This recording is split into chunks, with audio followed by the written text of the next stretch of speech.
लोग हैं वो फोटो लगा रहे हैं, उनको साबित करना पड़ता है। एक तरफ वो बॉक्सिंग में 2 बार चैंपियन बन के आ गई, कौन है, खान करके लड़की है जो, हाँ जरीन।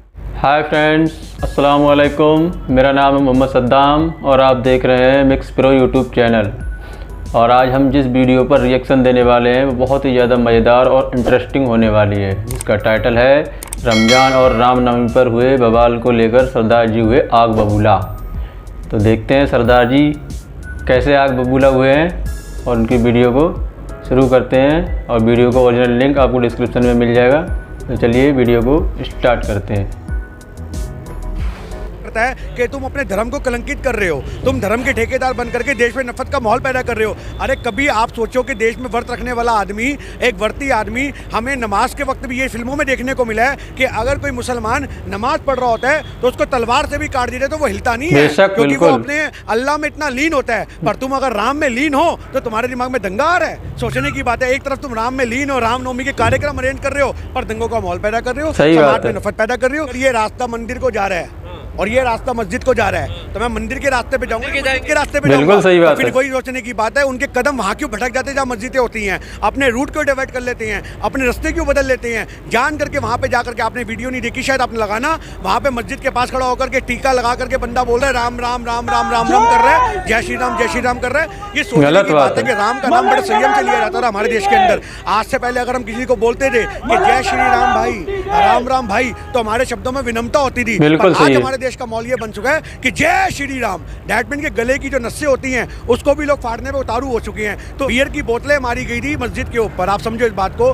तो जो बियर पी करके रामनवमी की शोभा यात्रा में हिस्सा बन रहे हैं वो काहे के हिंदू हैं। कहता हूँ कि आपको मुसलमानों को छोड़ो, हिंदुओं को इनका विरोध करना चाहिए और सामने बोलना चाहिए कि हम इस चीज से एग्री नहीं करते और हम चाहते हैं कि भैया ये चीजों को खत्म किया जाना चाहिए। पहल आज की डेट में यही लोग कर रहे हैं और दूल जवाब नहीं आ रहा। हर बार मुसलमान संयम रखता है, पर अगर उन्होंने संयम खो दिया तो बहुत जल्दी तांडव देखने को मिलेगा और देश में हाहाकार मचेगा। फिर लोग कहेंगे देखो मुसलमान तो होते हैं आतंकवादी हैं। उकसाओ तुम, भड़काओ तुम, उनको छेड़ो तुम, माहौल खराब करो तुम, उनके धर्म को टारगेट करो तुम, और उसके बाद अगर वो जवाब दे तो वो तुमसे सहन नहीं होता।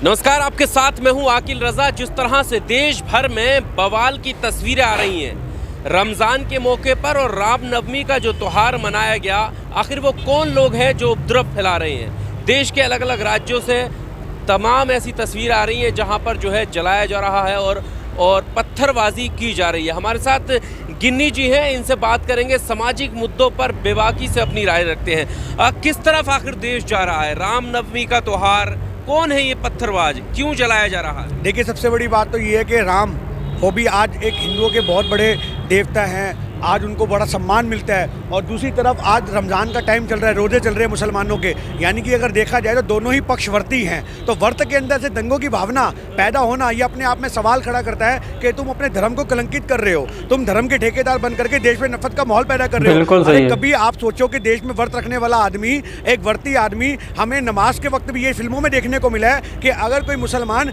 नमाज पढ़ रहा होता है तो उसको तलवार से भी काट दिया तो वो हिलता नहीं है, क्योंकि वो अपने अल्लाह में इतना लीन होता है। पर तुम अगर राम में लीन हो तो तुम्हारे दिमाग में दंगा आ रहा है। सोचने की बात है, एक तरफ तुम राम में लीन हो, रामनवमी के कार्यक्रम अरेंज कर रहे हो, पर दंगों का माहौल पैदा कर रहे हो, समाज में नफरत पैदा कर रहे हो। तो ये जो चीज़ है, ये कुछ हिंदू संगठन है, मेरी बात को समझना, ये पूरा हिंदू समाज नहीं है, ये कुछ हिंदू संगठन है जो सरकार के लिए काम करते हैं, एजेंडे पे काम करते हैं। वरना ये रामनवमी के दिन सारी यात्राएं मस्जिद के पास से क्यों निकलती हैं? तुम्हें मस्जिद के अल्लाह से इतना प्यार क्यों? तो अगर तुम्हें इतना प्यार है तो मस्जिद में जो आज इस शाम के समय जब खाना पीना होता है तो उनके साथ बैठ के खाओ पियो, आप भी उन कार्यक्रमों का हिस्सा बनो। अगर तुम्हें मुसलमान धर्म इतना ही प्यारा लग रहा है तो उसको अपना ही लो फिर हिंदू धर्म छोड़ करके। पर तुम जान करके ये एक देश में बवाल पैदा करते हो, देश की संस्कृति को तहस नहस करते हो। गंगा जमुना तहजीब जो हम बोलते हैं उसको खत्म करने का कोई काम कर रहा है तो ये हिंदू संगठन है जो देश को बर्बाद करने में लगे हैं। आप एक तरफा बात क्यों कर रहे हैं? क्या कोई मोहल्ले अब चिन्हित थोड़ी होंगे कि ये मुसलमानों का मोहल्ला है या मस्जिद के पास से नहीं निकल सकते?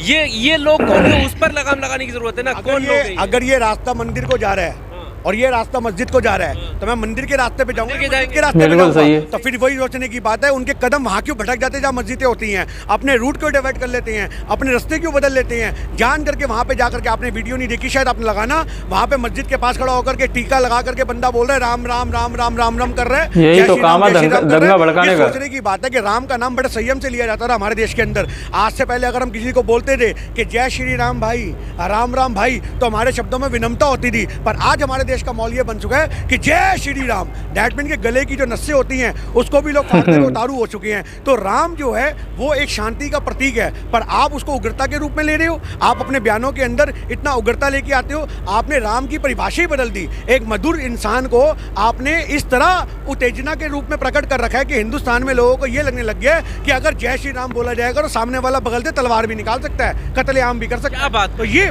बिल्कुल हकीकत है। आप एक बात बताइए, जय श्री राम कितना विनम्रता का नाम है, और जय सिया राम, जय श्री राम जब ये बोला जाता है तो ये अपने आप में उग्रता को दिखा रहा है। तो ये हमारे देश के अंदर जो उग्रता का माहौल बना हुआ है, ये जो उग्रता का माहौल बना हुआ है, ये हमारे देश के अंदर हमारे देश को नफरत की तरफ झोंक रहा है। और ऐसे हिंदू संगठनों से मेरा हाथ जोड़ के निवेदन है कि देश में शांति स्थापित करने का काम करिए। रामनवमी के दिन लंगर लगा करके लोगों को खाना पीना पिलाया जाता है, उस संस्कृति को विद्यमान करिए, संस्कृति को बर्बाद मत करिए। तो अभी जो चल रहा है, जो आज पहले शोभा यात्राएं तो पहले भी निकलती होंगी, अब जो निकल रही हैं उनमें क्या ऐसा अंतर आ गया है? क्यों ऐसी चीज़ आ रही हैं? 2014 से पहले क्या ऐसा कुछ नहीं होता था? आज की सारी की सारी जो शोभा यात्राएं निकल रही है वो प्रोजेक्टेड है, वो हिंदू संगठनों के द्वारा प्रोजेक्टेड है। उनके अंदर आने वाले बंदे आस्था के हिसाब से नहीं निकल रही है। नहीं निकल रही ना, मैं आपको कह रहा हूं प्रोजेक्टेड है। उनके अंदर आने वाली शोभा यात्राओं में आपको जहांगीरपुरी का वाक्य याद होगा, पिछली बार रामनवमी का, बियर की बोतलें मारी गई थी मस्जिद के ऊपर। आप समझो इस बात को। तो जो बियर पी करके रामनवमी की शोभा यात्रा में हिस्सा बन रहे हैं वो काहे के हिंदू हैं? आप समझो इस बात को। ये क्या अपने आप में दिखाता है? ये दिखाता है कि हिंदू धर्म को बदनाम करने वाले लोग हैं ये। ऐसे लोगों पे कार्रवाई होनी चाहिए, सीसीटीवी की फुटेज में इनकी पहचान होनी चाहिए। क्यों नहीं हिंदू संगठन के लोग इनके खिलाफ बोलते? मैं कहता हूं कि आज तो मुसलमानों को छोड़ो, हिंदुओं को इनका विरोध करना चाहिए और सामने बोलना चाहिए कि हम इस चीज़ से एग्री नहीं करते और हम चाहते हैं कि भैया ये चीज़ों को खत्म किया जाना चाहिए, ये हम लोग चाहते हैं। अच्छा, जो ये आप कह रहे हैं कि ये मुट्ठी भर लोग हैं जो नफरत फैलाते हैं, मान लेते हैं मुट्ठी भर लोग हैं, लेकिन एक बहुल्य समाज की आड़ में वो ऐसा कर रहे हैं, बहुल्य समाज के त्योहार की आड़ में ऐसा कर रहे हैं, तो वो लोग क्यों खामोश है कि उनकी संस्कृति, उनकी आस्था, उन सब का खिलवाड़ किया जा रहा है? क्योंकि आज लोगों को ये एक पोखा चढ़ चुका है, एक वहम हो चुका है कि आज मुसलमानों को जब तक देश से नहीं निकालेंगे, मुसलमानों का बहिष्कार नहीं करेंगे, हिंदू सुरक्षित नहीं रहेंगे। पर आज ये कौन सी सुरक्षा है कि तुम अपने धर्मों को खुद ही खतरे में डाल रहे हो?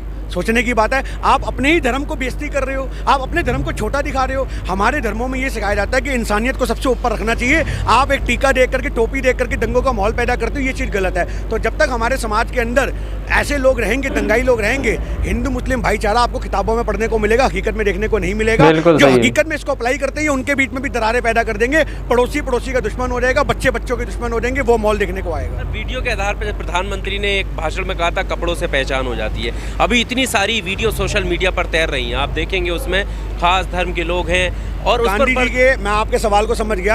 आपने गांधी जी का वो व्यक्तव्य सुना है ना, बुरा मत देखो बुरा मत सुनो, गांधी जी के 3 बंदर। जब ये हिंदू धर्म की बात आती है, जब ऐसे उपद्रवियों की बात आती है, तो जब सारे बीजेपी वाले, सारे मोदी भक्त आंखें मूंद लेते हैं, ये गांधी का बंदर बन जाते हैं। इनके सामने गंदगी फैलती है पर ये कहते हैं हमने तो कुछ देखा ही नहीं। पर अगर एक मुसलमान कहीं पर तलवार निकालता नजर आ जाए तो उसको आतंकवादी बता करके पूरे समुदाय को टारगेट किया जाता है। पर आज जो ये उपद्रवी ऐसा माहौल बनाते हैं, तो क्या हम सारे हिंदुओं को आतंकवादी बना देंगे? ये सोचने की बात है। ऐसा नहीं है, किसी भी धर्म में कोई आतंकवादी नहीं होता। हर धर्म में मुट्ठी भर लोग उपद्रवी होते हैं। उन उपद्रवियों को पहचानो, उनको टारगेट करो, उनके खिलाफ सजाएं करो। ये सीबीआई के छापे तुम मारते हो बड़े बड़े नेताओं पे, ऐसी सीबीआई की एक टीम गठित होनी चाहिए जो घर घर से उठाए ऐसे बंदों को जो देश का माहौल खराब कर रहे हैं, जो शांति का माहौल खराब कर रहे हैं, धर्म को भ्रष्ट कर रहे हैं। सबसे बड़ी बात है ये धर्म अपने आप में भ्रष्ट हो रहा है। रामनवमी के त्योहार के दिन राम जी की पूजा की जाती है, लंगर लगा के भाईचारे का पैगाम दिया जाता है, तो उस दिन मस्जिदों पर करने क्या गए हो? क्या करने गए हो? क्या तुम्हारी रामनवमी मस्जिद के बिना पूरी नहीं होती?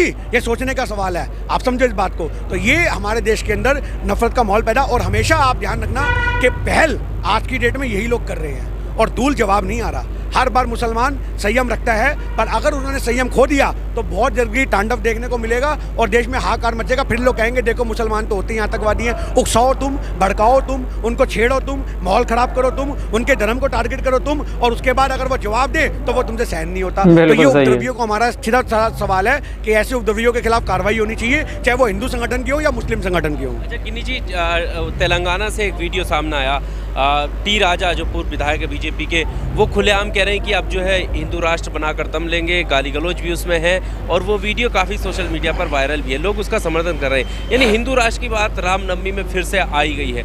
ऐसे में आप सिख समुदाय से हैं, कोई मुस्लिम समुदाय से हो सकता है, ईसाई समुदाय से हो सकता है, तो उन लोगों के मन में क्या सवाल आता है कि उनका स्थान आखिर हिंदू, जब ये हिंदू राष्ट्र बनेगा तो कहाँ होगा?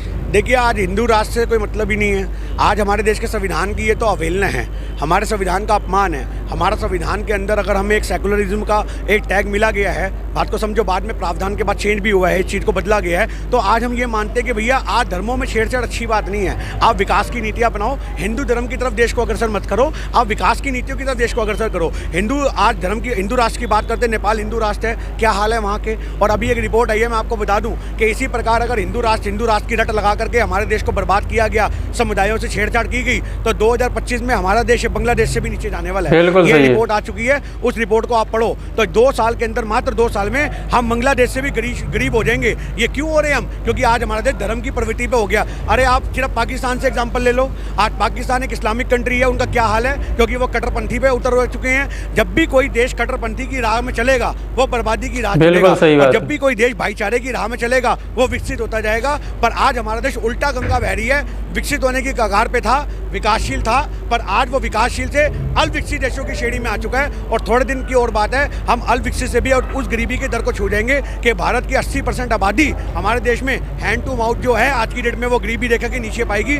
मोदी सरकार को चाहिए कि हिंदू राष्ट्र की प्रावधान को खत्म किया जाए और देश जो चल रहा है उसको चलाया जाए, भाईचारे को बढ़ाया जाए, विकास की रणनीतियां बनाई जाए। आज हमारे देश में इतने बड़े बड़े साइंटिस्ट हैं, इंजीनियर हैं। अभी बिहार का आप रिजल्ट ले लो, 98% एक लड़का लेके आया है, वो मुस्लिम लेके आया है। आज बिहार के अंदर आप देखो कि हिंदुओं की आबादी नहीं है, मुस्लिम की आबादी नहीं है। आज छोटे से बच्चे की पूरी वीडियो फोटो वायरल हो रही है कि 98.3% बिहार का युवक लेके आया जो कि मुस्लिम है। हमें भी साबित करना पड़ रहा है लोगों को कि देखो हमारा मुस्लिम समुदाय का लोग, जो मुस्लिम समुदाय के लोग हैं, वो फोटो लगा रहे हैं, उनको साबित करना पड़ता है। एक तरफ वो बॉक्सिंग में 2 बार चैंपियन बन के आ गई, कौन है, खान करके लड़की है जो, हाँ जरीन खान जो भी नाम है उसका, वो 2 बार बॉक्सिंग के अंदर आप देखो धराशायी करके विश्व का नाम रोशन कर रही है। अरे आप इससे क्या मतलब ले रहे हो? एक खिलाड़ी का धर्म देखोगे, एक अध्यापक का धर्म देखोगे। आज एक खान सर अपने आप में कितने फेमस हो चुके हैं, आप कहाँ से मुस्लिमों को बाइकआउट करोगे? आप समझो, आपको ये चीज़ अपनानी पड़ेगी कि आज हमारा देश मिलकर ही चल सकता है, यूनिटी के द्वारा ही देश आगे बढ़ सकता है। अगर आप लोग यूनिटी से भारत को अलग करोगे तो देश तबाही की तरफ बढ़ेगा, और वो तबाही का अगर कोई सरगना होगा तो वो ये मोदी सरकार होगी और कोई नहीं होगा। क्या बात है सर, क्या बात है, सैल्यूट है सर सरदार जी को मेरी तरफ से। सरदार जी ने आज इतनी खुली और साफ बातें बता दी हैं कि इंसान को समझ में आ जाए तो ज़िंदगी संवर जाए। हर इंसान की बहुत ही ज़्यादा साफ शब्दों में बिल्कुल साफ साफ बोल दिया सरदार जी ने आज कि हमें कैसे इस देश में रहना है और सरकार को हर इंसान के साथ कैसा व्यवहार करना है, या विकास करना है या फिर कुछ और करना है, वो मैं नहीं कह सकता। लेकिन सरदार जी ने बहुत ही ज़बरदस्त और बहुत ही बढ़िया हमें समझाया है। और वैसे भी मुझे लगता है कि सरदार जो कौम है वो सच बोलने में, हक बोलने में बिल्कुल भी कभी भी पीछे नहीं हटती। कहीं भी देख लें आप, ये बात बहुत ज़्यादा बार की देखी हुई है और आजमाई हुई है मेरी, कि सरदार कौम जो है वो कभी भी पीछे सच बोलने से पीछे नहीं हटती है। और सरदार जी ने वही दिखाया है आज अपना, कि सच और हक बात बोलकर लोगों को दिखाया। अब लोग समझे या ना समझे वो उनकी मर्ज़ी है, बहुत ही अच्छा बोला है। तो अगर आपको वीडियो हमारी अच्छी लगी हो तो वीडियो को लाइक करें और चैनल को सब्सक्राइब करें। मिलते हैं अगली वीडियो में, तब तक के लिए खुदा हाफिज़।